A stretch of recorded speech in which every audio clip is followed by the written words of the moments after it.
Podcast no ar. Vocês têm, tipo assim, um norte muito em cima também do que o Nai falou, que é muito comum também. Eu posso dizer também que eu comecei a trabalhar, acho que com 12 anos, eu acho que eu já estava trabalhando. Nessa faixa também. Mas, tipo assim, vocês têm, assim, algum sinal, assim, que pode se dizer que aquilo ali já está interferindo nos direitos da criança, né? Da criança e do adolescente, que alguém pode fazer uma denúncia a partir daquilo. Algum norte, que algum sinal que aquilo ali já está errado. Porque, para mim, na minha visão, não interferiu em nada. Mas tu trabalhava de quê? Eu comecei trabalhando em mercadinho. Mas com quem, assim? Alguém... Com... Era alguém próximo? Era minha avó. Pois é, Parente, aí né? é um... Querendo ou não, é tipo assim, não estou falando que é o teu caso, porque tem gente assim que... eu trabalhei quando eu era criança e hoje eu estou aqui, não morri. Só que a gente tem que observar que a gente não deve usar exemplos pessoais como verdades universais. Sim, sim. Por exemplo, Silvio Santos, ele trabalhou desde a adolescência, chegou onde chegou. Hoje, se ele quiser ir lá no banco sacar 3 bilhões de saque disponível, ele tem. Mas quantas pessoas que tu conhece que trabalharam desde a infância se transformaram em Silvio Santos? Com certeza. Pouquíssimos, né? Então, assim, a gente não deve usar exemplos pessoais. Por quê? Porque tem tantos e outros adolescentes e crianças também que trabalham por aí em situações onde colocam em risco tanto a sua integridade quanto a questão do seu próprio desenvolvimento. A gente já atendeu crianças por aí que na situação de trabalho infantil, por exemplo, vendendo coisas na rua, vendendo alimentos, lanches, alguma coisa do tipo, num determinado momento, numa determinada situação, elas foram vítimas de abuso sexual. Tipo, querendo ou não, a criança é mais fácil de manipular do que um adulto. De induzir. Então, isso acontece.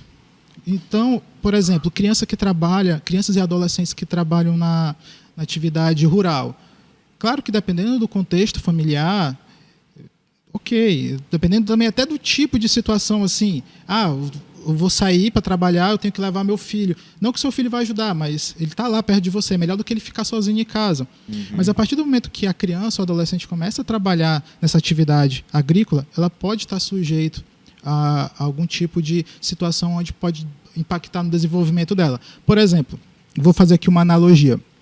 Deixa eu pensar aqui. Uma farmácia. Você vai na farmácia, você vai comprar um remédio. Qual a diferença de um remédio para um veneno? Dose. Justamente. E vamos trazer esse exemplo para um ambiente rural. Qual a diferença de um agrotóxico para um defensivo agrícola?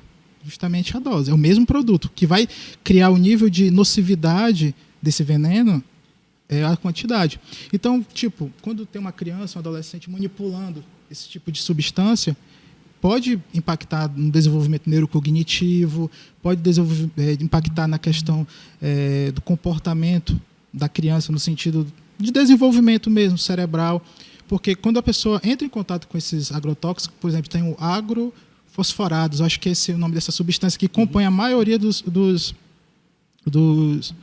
defensivos agrícolas. Essa substância, se você não souber manipular, isso pode impactar gestantes, pode impactar crianças e adolescentes, até adultos também, dependendo da quantidade que pode fazer com que a pessoa desenvolva neuropatias.